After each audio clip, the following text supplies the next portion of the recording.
মিশকার কবল থেকে দীপা ও রূপাকে বাঁচাতে নিজের পায়ে উঠে দাঁড়ালো সূর্য। হ্যাঁ বন্ধুরা, এমনটাই দেখতে পাবো আমরা অনুরাগের ছোঁয়া ধারাবাহিকের আগামী পর্বগুলোতে। মিশকাকে শাস্তি দিতেই সূর্যকে না জানিয়েই মাঝরাতে হসপিটালে চলে আসে দীপা ও রূপা। হসপিটালে ডক্টরের ছদ্মবেশ নেয় এবং মিশকার কেবিনে ঢোকে। সোনা বাড়ির সকলকেই জানায় দীপা ও রূপা মিশকার কাছে গেছে। এটা শুনেই সূর্য তড়িঘড়ি করে হসপিটালের দিকে রওনা দেবে। তার আগেই জয়কে তার সাথে যেতে বলে, কিন্তু উর্মি আটকে দেয় জয়কে।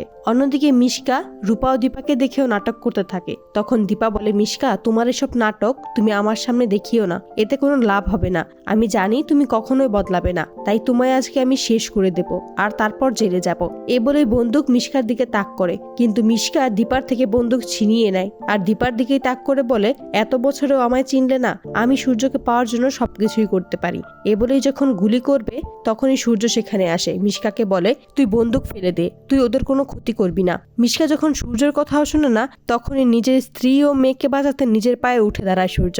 বন্দুক ছিনিয়ে নিয়ে মিশকার দিকেই তাক করে আর বলে, অনেক ক্ষতি করেছিস আমাদের, আর নয়, এবার তোর সমাপ্তি এখানেই হবে। তখনই প্রবীর বাবু পুলিশ নিয়ে হাজির হয়। পুলিশ এসে বলে, আপনি শাস্তি কাটিয়ে উঠতে পারলেন না, আবারও একই কাজ করলেন, আমাদের বাধ্য করলেন আপনাকে অ্যারেস্ট করতে।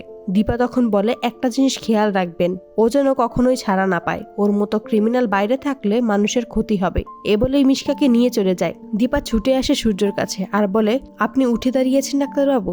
রূপা তখন বলে, মিশকার জন্য আমাদের একটা উপকার হয়েছে, বাবা উঠে দাঁড়াতে পেরেছে, সুস্থ হয়ে গেছে। তো বন্ধুরা, তোমরা এটাই তো চাও, এভাবেই যেন মিশকার হাত থেকে স্ত্রী সন্তানকে বাঁচাতে এসেই যেন সুস্থ হয়ে ওঠে সূর্য? কমেন্টে জানাও।